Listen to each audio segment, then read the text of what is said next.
Friends, বিকেলবেলায় আজকে বেরিয়ে পড়েছি মাকে নিয়ে ঘুরতে। আজকে নাকি মাদার্স ডে, কিন্তু প্রত্যেক দিনই আমার মাম্মিস ডে থাকে, তাই মাকে নিয়ে আজকে চলে আসলাম একটু শপিং মলে, স্মার্ট বাজারে শপিং করতে। মায়ের নাকি কয়েকটা জিনিসপত্র কেনার ছিল, তো আজকে আমি মাকে শপিং করাতে নিয়ে এসেছি। এখানে আমার টিফিন কারি কিনতে ব্যস্ত, আর তারপরেই দেখো আমার মা ঘর পরিষ্কার রাখবে কী করে সেসব চিন্তাভাবনা করতে করতে এখানেই চেষ্টা চরিত্র চালাচ্ছে যে যাতে এখানে ঝুলটা ঝুলে দেখা যায়।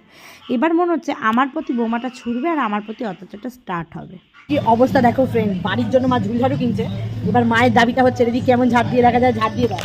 এখন সেজে গুজে মলে এসে আমি ঝাড় দেবো।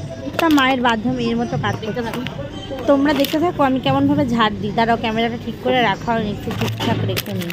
একবারও ভাবছে না আশেপাশের লোকজন আমাকে দেখে কি ভাববে, আমি কি এখানকার ঝাড়ুধার। আর এদিকে ম্যাডাম দেখো কি চালাকির সাথে এখন টুকুর টুকুর করতে করতে সাইড হয়ে যাচ্ছে, ওনাকে যাতে দেখা না যায় পুরো বদনের বিজ্ঞাপনটা যাতে আমিই শো করি ওখান থেকে।